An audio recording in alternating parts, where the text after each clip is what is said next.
तो इस वीडियो के अंदर बेटा हम अपनी सेकंड एप्लीकेशन डिस्कस करेंगे डायमेंशन एनालिसिस की। हमने फर्स्ट एप्लीकेशन कवर कर ली थी जिसके अंदर हमने ये देखा था कि हम एक इक्वेशन की डायमेंशन करेक्टनेस चेक कर सकते हैं कि वो इक्वेशन डायमेंशंस के हिसाब से सही भी है या गलत है। अब हमारी सेकंड एप्लीकेशन है कि आपके पास बहुत सारी फिजिकल क्वांटिटीज़ होंगी, उनके बीच आपको रिलेशन निकाल के दिखाना है। अब रिलेशन निकालने का मतलब जैसे देखो, आपने कल एक फॉर्मूला देखा था कि t is equal to 2 pi under root of L by g. हमारे पास ये फॉर्मूला होता है टाइम पीरियड का। तो अब आपको पता है कि टाइम पीरियड के फॉर्मूले में लेंथ आती है और टाइम पीरियड के फॉर्मूले में एक्सीलरेशन ड्यू टू ग्रेविटी आता है। तो ये फॉर्मूला हम खुद से डिराइव कर सकते हैं, किसकी हेल्प से? डायमेंशन एनालिसिस की हेल्प से। और आप इस तरीके से आगे बहुत सी फॉर्मूलाज को ड्राइव करोगे, लेकिन ये हमारे सेकंड पार्ट के अंदर होंगे। तो देखिए, अब इस तरीके के क्वेश्चन कैसे मिलेंगे आपको पेपर में? तो आपका क्वेश्चन इस तरीके से मिलेगा जैसे कि मान लो क्वेश्चन में गिवन है कि टाइम पीरियड डिपेंड्स ऑन, आपको ये बताया जाएगा कि आपका टाइम पीरियड कहाँ कहाँ डिपेंड करता है। तो आपको बता दें कि डिपेंड्स ऑन लेंथ, और आप लेंथ को रिप्रेजेंट कर लो L से, और आपका टाइम पीरियड डिपेंड करता है एक्सीलरेशन ड्यू टू ग्रेविटी से। सिर्फ आपको इतनी इंफॉर्मेशन बताई गई है कि आपका टाइम पीरियड लेंथ पे और आपका टाइम पीरियड जी पे डिपेंड करता है।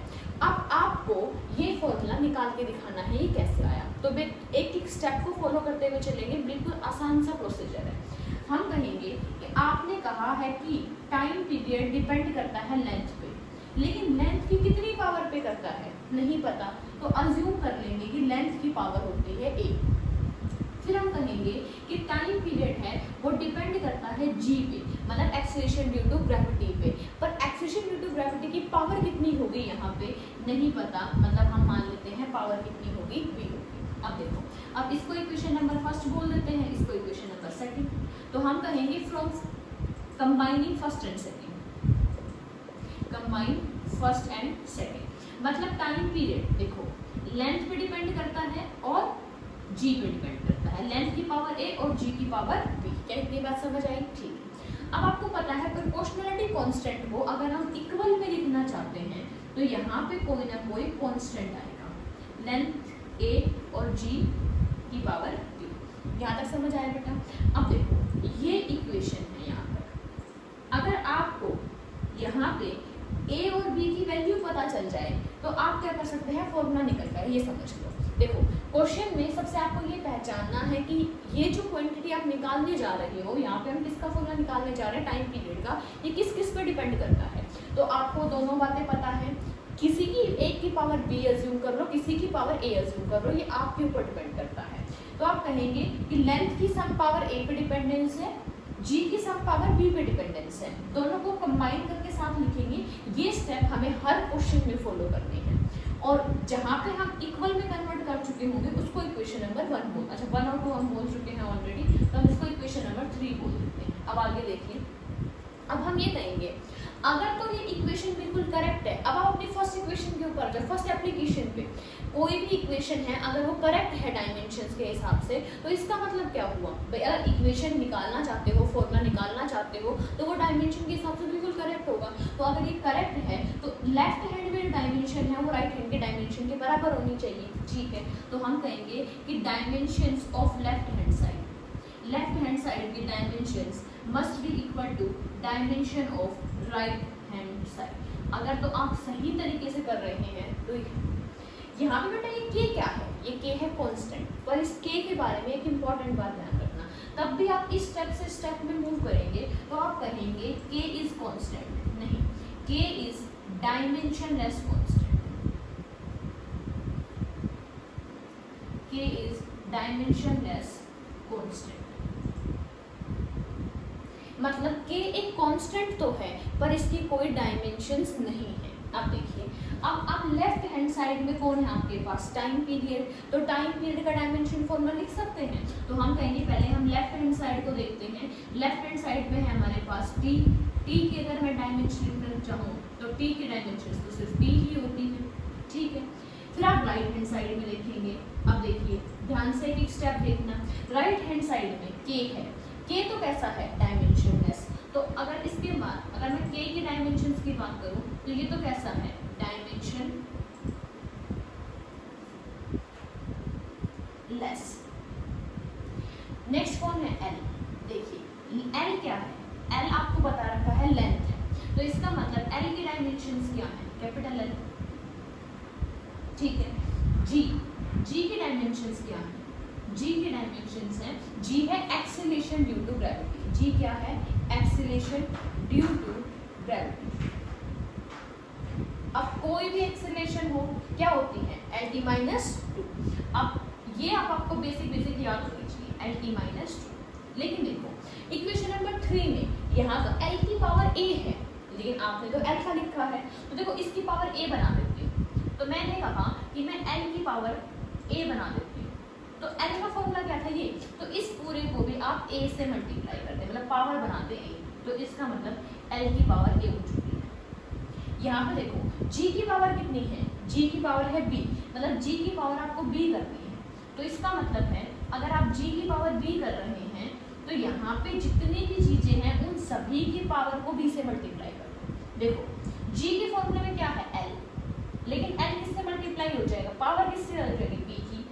t देखो ऑलरेडी -2 पावर है, लेकिन आप g की पावर b करना चाहते हैं, तो इसका मतलब हो जाएगा ऐसे। ठीक है, अब देखो अब ये है हमारे पास लेफ्ट हैंड साइड और राइट हैंड साइड सभी की क्या आ चुकी हैं, डायमेंशंस आ चुकी हैं। अब हम इसको आगे सॉल्व करते हैं।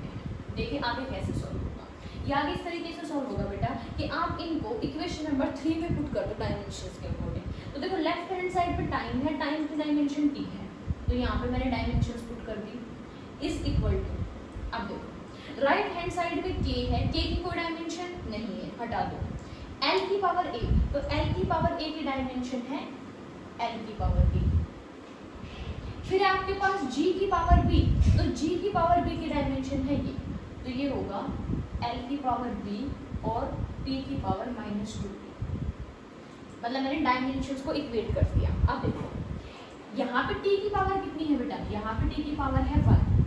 इस वाली साइड लेफ्ट हैंड साइड देखो क्या यहाँ पे m है, नहीं है, यहाँ पे l है, नहीं है, तो जो चीज़ नहीं है तो इसका मतलब कहीं ना कहीं वो चीज़ है 0, इसका मतलब L भी है 0 और t की पावर है 1। अब देखिए आगे इक्वल टू, यहाँ पे देखो यहाँ पे भी L है, यहाँ पे भी L है, ये बेटा आपस में मल्टीप्लाई में है। यहाँ पे प्लीज एक बच्चा कंफ्यूज हुआ था, तो देखना बेटा ये दोनों आपस में आपको ब्रैकेट दिखाई दे रहे हैं, पर इसका मतलब ये नहीं है कि L की मल्टीप्लाई इससे भी होगी और L की मल्टीप्लाई इससे भी होगी, ये पूरी एक सिंगल टर्म है। अब इस पूरे सिंगल टर्म में ये ढूंढिए L कहाँ पे है, यहाँ पे L है और यहाँ पे L है। तो आपको पता है जब दो L मल्टीप्लाई में है आपस में तो पावर क्या होती है, ऐड। तो इसकी पावर है a, इसकी पावर है b, तो यहाँ पावर हो गई a प्लस b। ठीक है, अब देखो अब लेंथ को टाइम से मल्टीप्लाई नहीं करना है, ये आप ये सारी चीजें आपस में मल्टीप्लाई में ही है ऑलरेडी। तो देखिए टाइम t और t की पावर है -2b। अब यहाँ पे आप दोनों साइड कंपेयर करेंगे, यहाँ पे देखिए मास की पावर 0, यहाँ पे मास है ही नहीं, तो इसका मतलब यहाँ पे मास की पावर 0। तो देखो यहाँ पे मास की पावर 0, यहाँ मास की पावर 0, बराबर बात है। यहाँ पे लेंथ की पावर क्या है, a प्लस b, तो यहाँ पे लेंथ की पावर है a प्लस b और यहाँ पे लेंथ की पावर क्या है 0, तो इसका मतलब a plus b is equal to 0। ये कैसे आया है, ये आया है ऑन कंपेयरिंग पावर्स। आगे देखो टाइम की पावर क्या है, टाइम की पावर है -2b, यहाँ पे टाइम की पावर क्या है 1। ठीक है, तो यहाँ पे इक्वेशन नंबर 3 थी, ये इक्वेशन नंबर 4 और ये इक्वेशन नंबर 5। आगे सॉल्व करेंगे बेटा, देखो अब हम और आगे क्या सॉल्व करेंगे। अब यहाँ से देखो तो -2b अगर 1 के बराबर है तो b क्या हो गया -12। अब देखो b की वैल्यू यहाँ पुट करेंगे इक्वेशन 4 में, तो हम कहेंगे पुट इन इक्वेशन 4। तो a तो एज इट इज है, b की वैल्यू आपने हाफ पुट कर दी और इज इक्वल टू 0। तो a की वैल्यू क्या आ गई, a की वैल्यू आ गई हाफ। तो देखिए अब आपको b की वैल्यू भी पता चल चुकी है और आपको a की वैल्यू भी पता चल चुकी है। अगर दोनों की वैल्यू पता है तो आप इस इक्वेशन में पुट कर सकते हो। ठीक है, देखो अब हम क्या करेंगे, अब हम इस इक्वेशन के अंदर अपनी वैल्यू पुट करेंगे। तो टाइम पीरियड का फॉर्मूला बनेगा, के तो है कांस्टेंट, एल की पावर है ए, तो ए की वैल्यू है हाफ, तो ए की जगह मैंने पुट कर दिया हाफ। जी की पावर थी बी, और बी की वैल्यू आई है यहाँ से देखो माइनस हाफ, तो मैंने यहाँ पुट कर दिया माइनस हाफ। आगे थोड़ा सा और सिंप्लीफाई कर सकते हैं बेटा। देखो पावर हाफ का मतलब क्या होता है, पावर हाफ का मतलब होता है अंडर रूट, तो इसका मतलब ये अंडर रूट एल की बात हो रही है। इस पावर को प्लस करने के लिए मैं नीचे लेके आऊंगी, तो देखो पावर प्लस करने के लिए नीचे आऊंगी, और हाफ का मतलब होता है अंडर रूट, तो देखिए क्या बन गया ये के अंडर रूट एल बाई जी। अब आप सोच रहे होंगे यहाँ पे तो k है और यहाँ पे 2 पाई है, तो आपने लिखा था यहाँ पे ये कांस्टेंट है और 2 पाई भी क्या है, कांस्टेंट है। अब ये कांस्टेंट की वैल्यू बेटा हम एक्सपेरिमेंट से निकालते हैं, ये हमारे डायमेंशन एनालिसिस की एक लिमिटेशन है कि हम इन कांस्टेंट्स की वैल्यू कभी नहीं बता सकते। तो आपको प्रोसीजर समझ आया, तो आप इसको फटाफट नोट करो और एक बार फिर से समझो। पहले आपको देखना है कि किस किस पे डिपेंड करता है। एक की पावर ए ले लो, किसी की पावर बी ले लो, तीसरा आ जाए तो पावर सी ले लो, फिर उनको कंबाइन करो, एक साथ लिखो, प्रोपोर्शनलिटी को हटा के कांस्टेंट लिखो, दोनों साइड की डायमेंशन लिखो। इस साइड की डायमेंशन यहाँ लिख दी, के की कोई डायमेंशन नहीं है, हमने अज्यूम किया है, एल की डायमेंशन है, जी की डायमेंशन है, तो एल की पावर ए कर दो, तो जो भी पावर है उनको ए से मल्टीप्लाई कर दो, जी की पावर बी करनी है तो जो ऑलरेडी पावर है उनको बी से मल्टीप्लाई करो, यहाँ पे पावर 1 थी तो बी हो गया, यहाँ पे पावर -2 थी तो ये -2 बी हो गया। फिर क्या करो, इक्वेशन नंबर 3 में पुट करो सभी की डायमेंशन, फिर पावर को कंपेयर करो, इक्वेशन बनाओ और ए और बी की वैल्यू फाइंड करो, और फिर से 3 इक्वेशन में वैल्यू को पुट करो। तो आई थिंक ये आपको समझ आया है अच्छे से। अगर कोई प्रॉब्लम है तो आप पूछ सकते हैं, फिर आगे हम नेक्स्ट क्वेश्चन करेंगे। तो बेटा ये था हमारा टाइप नंबर 1 क्वेश्चन, मतलब आपको इस तरीके का हम अभी एक क्वेश्चन और करेंगे ताकि आपको और अच्छे से समझ आए। इसमें बेसिकली बेटा आपके पास क्वेश्चंस ही हैं, जितने आप क्वेश्चन प्रैक्टिस करेंगे उतने आपको क्लियर होते जाएंगे। तो जैसे हमने कल देखा था कि हमारे पास 3 टाइप के क्वेश्चन आ सकते हैं, यहाँ पे भी हमारे पास 3 टाइप के क्वेश्चन होते हैं। जो अभी हमने डिस्कस किया है ये हमारा टाइप नंबर 1 है। अब टाइप नंबर 1 का हम एक क्वेश्चन और डिस्कस कर रहे हैं। देखो ध्यान से, यहाँ पे सामने देखो, ये जो v है बेटा, ये v है वेलोसिटी, ये जो v है ये v है वेलोसिटी, ठीक है। तो ये कहता है कि मान लो कोई फॉर्मूला बनेगा कि वेलोसिटी है ना वो वेवलेंथ के प्रोपोर्शनल है, वेलोसिटी सरफेस टेंशन के प्रोपोर्शनल है, और वेलोसिटी डेंसिटी के प्रोपोर्शनल है, ठीक है। तो देखिए करते हैं स्टार्ट इस क्वेश्चन को। अब आपको पता है velocity is proportional to wavelength, wavelength को रिप्रेजेंट करना है लैम्डा से।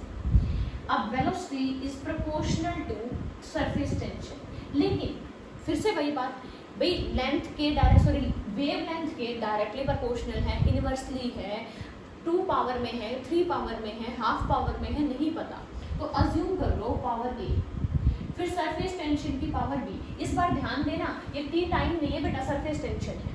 फिर आप कहेंगे velocity is proportional to density और इसकी पावर सी। फिर से वही चीज़ आप कहेंगे 3 इक्वेशन है, ये फर्स्ट, ये सेकंड, ये थर्ड, जिस पे वैल्यू डिपेंड करते हैं उनको एक साथ लिखो, तो हम कहेंगे ऑन कंबाइनिंग सेम स्टेप्स। तो हम कहेंगे b is proportional to lambda power a, surface tension power b और डेंसिटी पावर c। अब एक काम करो, प्रोपोर्शनलिटी को हटा के इक्वल कर दो और यहाँ पे एक कांस्टेंट ले आओ। लेकिन आपको पता है ये कांस्टेंट कैसा होगा बेटा, ये हमारा k is dimension less constant. k क्या है, एक डायमेंशन लेस कांस्टेंट है। अब देखिए आगे, अगर यहाँ पे है तो हमें अब पता है डायमेंशन लिखनी है सभी की, तो यहाँ से लिखना स्टार्ट करो, इसकी डायमेंशन लिखो। अब वेलोसिटी की डायमेंशन आपको पता होनी चाहिए, क्या होती है Lt-1, ठीक है। k की कोई डायमेंशन नहीं होती तो k की कोई जरूरत नहीं है, लैम्डा। अब देखो बेटा, लैम्डा होता है वेवलेंथ, लैम्डा क्या होती है, वेवलेंथ। आपने पढ़ा होगा क्लास 9 के अंदर, हम ऐसे वेव बनाते हैं, तो हम ये कहते हैं बेटा कि 2 सक्सेसिव मैक्सिमास के बीच में जो डिस्टेंस होगा वो, तो एक तरीके से आपको नाम में दिखाई दे रहा है तो एक तरीके की लेंथ। अब लेंथ के लिए आपको पता है डायमेंशन क्या होती है, L होती है, ठीक है। तो इसकी आ गई L। अब नेक्स्ट टर्म आपके लिए है सरफेस टेंशन। तो देखिए अब सरफेस टेंशन की हमें निकालना कैसा वो हम यहाँ निकाल के देख लेते हैं। बेटा आपके पास जो सरफेस टेंशन है वो आपके सेकेंड पार्ट के अंदर आएगी। तो अभी आप सिर्फ ये समझ लो कि सरफेस टेंशन होता है फोर्स पर यूनिट लेंथ। क्या होती है? Force per unit length. अब देखो आपको सरफेस टेंशन का फॉर्मूला लिखना है ना, तो आप क्या करो, फोर्स का लिखो और लेंथ का लिखो। अब फोर्स का क्या होता है? फोर्स का होता है mLT-2 और लेंथ का होता है L। तो आपका क्या होगा? L से L कैंसिल, तो MT-2। तो इसका मतलब सरफेस टेंशन T ये हो गया हमारे पास M और T-2। नेक्स्ट देखिए बेटा आपके पास है डेंसिटी। अब या तो डेंसिटी का भी याद करो, नहीं तो डेंसिटी क्या होती है? Mass upon volume. मास मतलब m से रिप्रेजेंट करेंगे, वॉल्यूम मतलब लेंथ की पावर 3, तो ml-3। तो यहाँ पे डेंसिटी का फॉर्मूला बनेगा ml-3। यहाँ तक के स्टेप समझ आए बेटा? यहाँ तक सिर्फ आपको अपनी नॉलेज यूज करनी है किसकी? डायमेंशन फॉर्मूला की। इसलिए आपको ये क्वेश्चन प्रैक्टिस करने हैं। जैसे आपको अभी बता देगा सरफेस टेंशन, धीरे धीरे जैसे आप आगे फिजिक्स में पढ़ेंगे तो आपके सारे पॉइंट्स क्लियर हो जाएंगे। अब देखो अब यहाँ पे लेंथ लैम्डा की पावर क्या है? a। इसको आगे देखते हैं। हमें तो लैम्डा की पावर a की डायमेंशन चाहिए थी भाई, लैम्डा की नहीं। तो देखो यहाँ पे जो भी टर्म है सभी की पावर a कर दो। यहाँ पे सिर्फ l है तो l की पावर को a कर दो। अब t की चाहिए थी b, ये t रहा, और हमें यहाँ चाहिए थी t की पावर b। देखो जो जो है उस सभी की पावर b से मल्टीप्लाई कर दो। यहाँ 1 था, यहाँ b कर दो। यहाँ -2 है, इसको भी b से मल्टीप्लाई कर दो। यहाँ पे देखो ये डेंसिटी है, पावर c है। अब हम कहेंगे कि m की भी पावर c कर दो और l की भी पावर c कर दो। ठीक है, अब क्या करेंगे? इन तीनों पॉइंट्स को यहाँ पे पुट करेंगे। ये इक्वेशन नंबर 4 बोल देते हैं इसको। जहाँ पे हमारा कांस्टेंट आ जाता है ना, उस इक्वेशन में पुट करनी होती है इक्वल टू वाले साइन के साथ। देखो आप दोनों साइड पुट करो, इसकी डायमेंशन ये देगी LT-1 is equal to k की डायमेंशन नहीं है, डायमेंशन लेस है। लैम्डा की पावर a की डायमेंशन बोलो l की पावर a, इसकी डायमेंशन बोलो ये है m की पावर b, t की पावर -2। इसकी वैल्यू बोलो बेटा ये है m power c, l power -3। अब क्या करना है? अब सेम बेस वालों को कंबाइन कर दो, ये सारे आपस में मल्टीप्लाई में ही हैं। तो हम कहेंगे देखो m हो सकता है, l हो सकता है और t हो सकता है। अब m ढूंढो कहाँ है? एक तो m यहाँ है और एक m यहाँ है, b और c, तो ऐड कर दो b प्लस c। लेंथ यहाँ पे भी है और लेंथ यहाँ पे भी है, तो लेंथ यहाँ से आई a और यहाँ से आई -3c। टाइम यहाँ पे -2। अब देखो यहाँ पे तीनों m l t लिखो, m l t। देखो l ऊपर है 1 पावर में, t ऊपर है -1, पर ऊपर m तो था ही नहीं, तो m की पावर 0 है। अब हम पावर को कंपेयर करेंगे, तो हम कहेंगे ऑन कंपेयरिंग पावर्स। पावर्स को कंपेयर करने से क्या होगा? देखो मास की पावर कंपेयर करो, इस साइड मास की पावर है 0 और उस साइड मास है b प्लस c। यहाँ पे लेंथ की वैल्यू है 1 और यहाँ पे है a माइनस, यहाँ पे टाइम के लिए पावर है -1 और यहाँ पे पावर है -2b। तो यहाँ पे देखो माइनस से माइनस कैंसिल और b की वैल्यू हाफ आ गई। अगर आप b की वैल्यू हाफ कर सकते हो तो इस इक्वेशन में पुट करो, तो आप कहोगे 0 is equal to half plus c। यहाँ से आप c की वैल्यू निकाल सकते हो -हाफ। ठीक है, अब यहाँ पुट करो तो हम कहेंगे 1 इज इक्वल टू a -3 और c की वैल्यू है -हाफ। तो यहाँ से आप माइनस माइनस प्लस, ठीक है, लेकिन इस साइड आके फिर से माइनस। अब आपकी वैल्यूज आ गई है, क्या आएगी नई वैल्यू? ये यहाँ पे आएगा आपका -हाफ। अब आपको तीनों की अगर वैल्यू पता चल गई तो इस इक्वेशन नंबर 4 में फटाफट पुट कर दो। तो इसके अकॉर्डिंग b का फॉर्मूला बनेगा, k तो एज इट इज रहेगा, लैम्डा की पावर a, तो लैम्डा की पावर तो हो गई -हाफ। t की पावर b थी, सरफेस टेंशन पावर b मतलब हाफ, और c की वैल्यू -हाफ। अब बेटा जिसकी पावर माइनस है उसको आप नीचे लेके जा सकते हो, तो v is equal to k। Tension तो सरफेस टेंशन तो है ऊपर, लैम्डा की पावर हाफ है नीचे और डेंसिटी की पावर है।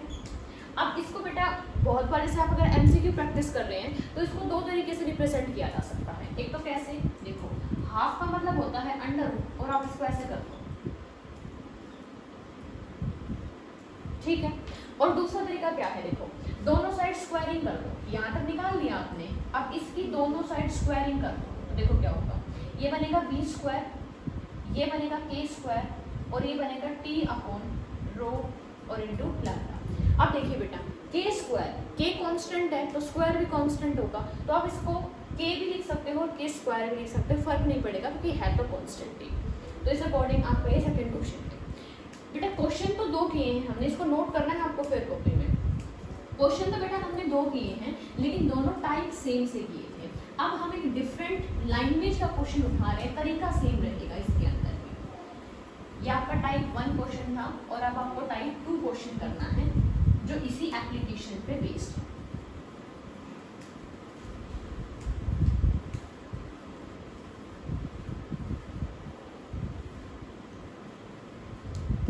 अब ये है आपका टाइप 2, ये टाइप 1 क्वेश्चन था। क्या आपको साफ साफ बता रहे इस पे डिपेंड कर रहा है, इस पे डिपेंड कर रहा है। इन्होंने कहा है देखो कि आपके पास P है रेडिएशन प्रेशर, Q है एनर्जी स्ट्राइकिंग यूनिट एरिया पर सेकेंड, मतलब एक एरिया है पर यूनिट एरिया है उस पर एनर्जी स्ट्राइक कर रही है लेकिन कितना पर सेकेंड। C है स्पीड ऑफ लाइट और P की पावर x, Q की पावर y और C की पावर z करते ही ये डायमेंशनलेस हो गया। तो आपको x, y, z की वैल्यू निकालनी है, ये आपका MCQ मॉड्यूल का क्वेश्चन है, ठीक है। अब देखिए अब हम इस क्वेश्चन को कैसे हैंडल करेंगे। अब आप इस लाइन के ऊपर फोकस करो, ये पूरी क्वांटिटी कैसी है, डायमेंशनलेस।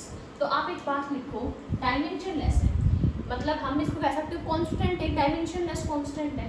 तो आप क्या कहेंगे कि देखो P की पावर x, Q की पावर y और C की पावर z।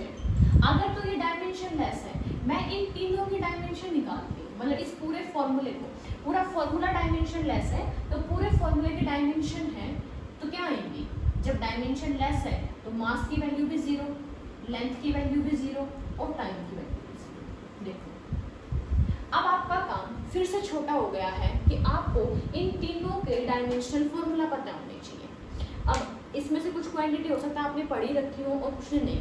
जैसे देखो अब C का तो आप निकाल सकते हो ना, C तो स्पीड ऑफ लाइट है मतलब LT-1 है, ठीक है। यहाँ पे C की पावर क्या है, Z। तो आप देखो यहाँ पे Z करना है मतलब यहाँ पे भी Z से मल्टीप्लाई और यहाँ पे भी Z से मल्टीप्लाई, ठीक है। अब आप सोच रहे होंगे कि हम Q कैसे निकालें। अब वर्ड्स को ध्यान से सुनो, एनर्जी स्ट्राइकिंग यूनिट एरिया पर सेकेंड, मतलब एनर्जी की बात हो रही है। देखो बेटा जब भी ऐसा है कि पर यूनिट एरिया तो इसका मतलब नीचे एरिया है और टाइम है। आप इसको एनर्जी फ्लक्स के नाम से आगे पढ़ेंगे, ठीक है। अब देखिए एनर्जी का फॉर्मूला बोलिए, एनर्जी का डायमेंशनल फॉर्मूला होता है mL2 T-2। एरिया का होता है हमारे पास L2 और टाइम का होता है T। देखो L2 से L2 कैंसिल, T ऊपर जाके माइनस, मतलब Q का डायमेंशनल फॉर्मूला आ गया MT-3। डन। अब देखिए Q की पावर है y तो आप सभी को y से मल्टीप्लाई करते हैं। नेक्स्ट है P, नेक्स्ट क्या है P, P क्या है प्रेशर। अब बेटा रेडिएशन प्रेशर हो या कैसा भी प्रेशर हो डायमेंशन फॉर्मूला सेम रहता है। आप प्रेशर कैसे निकालेंगे, तो प्रेशर होता है फोर्स अपॉन एरिया, फोर्स होता है mL/T-2 और एरिया होता है L²। तो ये L से एक L कैंसिल, ये N ऊपर जाएगा तो माइनस बचेगा, तो मतलब mL-1 और T-, ये फॉर्मूला आ गया हमारे पास, ठीक है। तो इसका मतलब प्रेशर का डायमेंशनल फॉर्मूला है हमारे पास mL-1 T-2, बट प्रेशर की पावर है x तो आप सभी की पावर कर देंगे x। बेसिकली सभी की पावर x नहीं करेंगे, ये वर्ड मैंने गलत यूज किया बेटा, सभी की पावर को x से मल्टीप्लाई कर देंगे, वरना तो आप -2 की जगह फिर x से लिख देते, लेकिन नहीं, जो पावर ऑलरेडी है उसको x से मल्टीप्लाई कर देंगे। अब देखिए अब जो टर्म आपके पास थी आप सभी की वैल्यू पता चल चुकी है, अब इसमें अंदर पुट कर दो। आपकी ये इक्वेशन ये इक्वेशन और ये ऊपर पुट करो, देखो पावर की पुट करने लगते हैं। तो हम कहेंगे m की पावर है x, l की पावर है -x, t की पावर है -2x। फिर बाद में कौन है q, q की मल्टीप्लाई यहाँ पे q की पावर y है, तो देखो m की पावर है आपके पास y, t की पावर है -3y।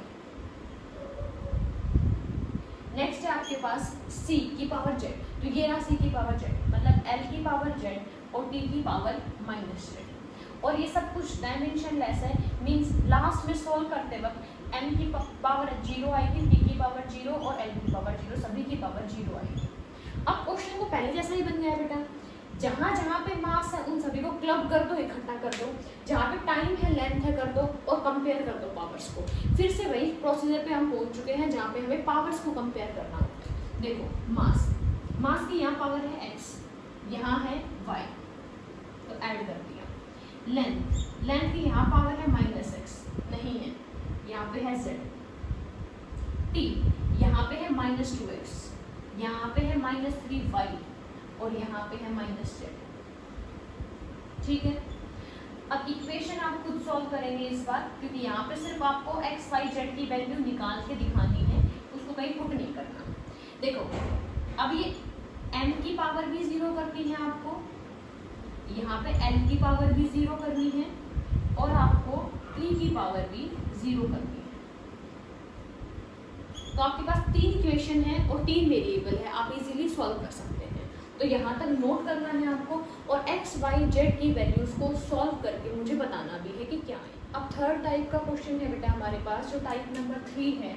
यहाँ पे देखिए, वैसे तो आपको पता है कि आपकी फंडामेंटल क्वांटिटी जो होती हैं वो कौन कौन सी होती हैं, 7 फंडामेंटल है हमारे पास, मास है, लेंथ है, टाइम है। तो आप जितने भी फॉर्मूले पढ़ते हो उसमें क्या होता है, उसमें m होता है, l होता है और t होता है। पर आपको क्वेश्चन ने घुमा के दिया है, आपको ये कह रहा है कि मान लो फोर्स, वर्क और वेलोसिटी जो है ना वो फंडामेंटल है। क्या है, फोर्स, वर्क और वेलोसिटी फंडामेंटल है, तो डायमेंशन फॉर्मूला ऑफ टाइम बताओ। अब कुछ बच्चे क्या पूछेंगे कि लास्ट की लाइन अगर मैं देखूं डायमेंशन फॉर्मूला ऑफ टाइम, इतना लिख देती हूँ टाइम, तो सोचेंगे टाइम का डायमेंशन फॉर्मूला तो टी होता है। बेटा डायमेंशन फॉर्मूला हमेशा फंडामेंटल क्वांटिटीज के बेसिस पे बताया जाता है। तो तब हमारा टाइम ऐसे फंडामेंटल था, तब हम कहते थे कि टाइम का जो फंडामेंटल होने की वजह से उसका डायमेंशन फॉर्मूला सिर्फ टी है। लेकिन जैसे आपको पता है कि फोर्स का डायमेंशन फॉर्मूला तो m_l_t-2 होता है, लेकिन यहाँ पे आप कहोगे फोर्स को मैं F से रिप्रेजेंट कर रहे हैं, वर्क को W से कर रहे हैं और वेलोसिटी को V से रिप्रेजेंट कर रहे हैं। तो अब आपका जो टाइम का फॉर्मूला बनेगा ना वो F, W और V की टर्म्स में बनेगा, ध्यान रखना। तो ये देखो, जब आप ये क्वेश्चन कर रहे थे तो आपने क्या कहा था कि भाई वेलोसिटी है वो इन चीज़ों पे डिपेंड करती है। ये सेम तरीके के क्वेश्चन है, बस लैंग्वेज को समझो थोड़ा सा।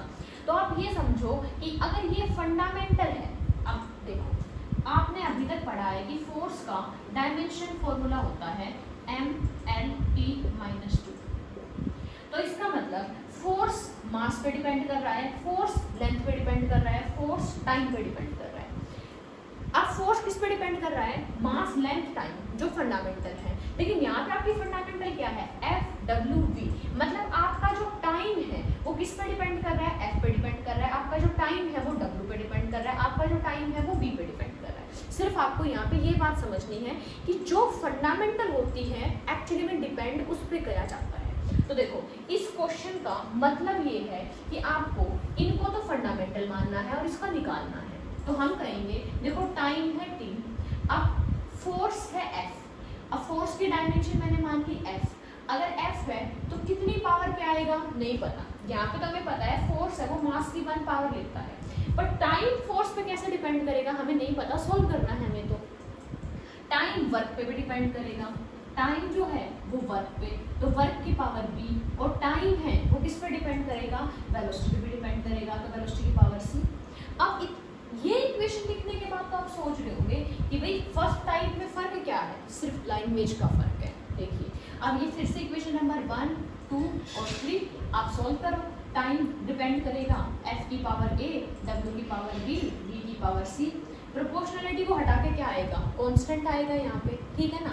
तो इस क्वेश्चन के अंदर हम क्या करते हैं बेटा, यहाँ पे ये स्पेशल क्वेश्चन है ना, थोड़ा लैंग्वेज घुमा के दे रखी है, तो यहाँ पे हम कांस्टेंट को हमेशा 1 मान लेते हैं। कांस्टेंट को क्या मानते हैं, 1। तो आप सीधा मानिए कि कांस्टेंट है 1, तो फोर्स की पावर a, w की पावर b और वेलोसिटी की पावर c, ठीक है। अब हम दोनों साइड निकालेंगे डायमेंशन फॉर्मूला। अब कैसे निकालोगे, अब कुछ नहीं, आप इस क्वेश्चन को ऐसा समझो कि आपको a, b और c की वैल्यू फाइंड करनी है, बस इतना समझ लो आप।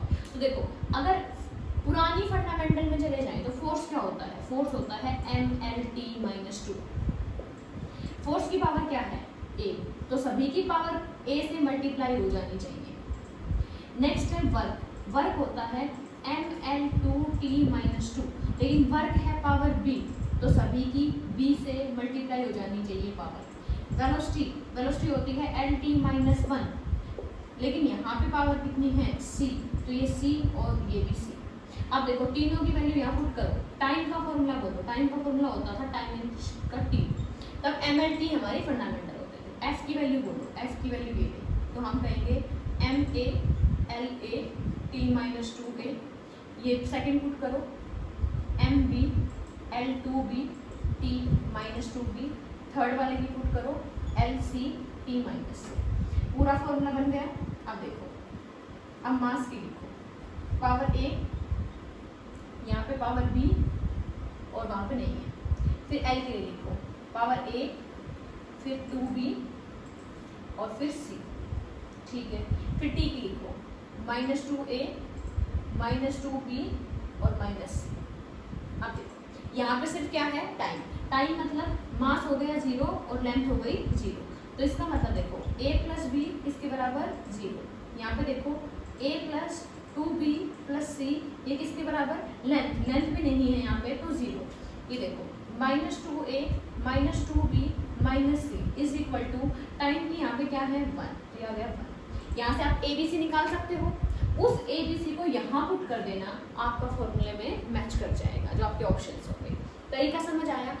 जब भी आपको इस तरीके के क्वेश्चन आए कि भाई फंडामेंटल जो है ना वो लेंथ, मास और टाइम नहीं है, कुछ और क्वांटिटी है फंडामेंटल, फिर आपसे पूछ लेगा कि मास का क्या रिलेशन होगा, टाइम का क्या फॉर्मूला बनेगा, किसी भी चीज़ का फॉर्मूला पूछ सकता है वो आपसे।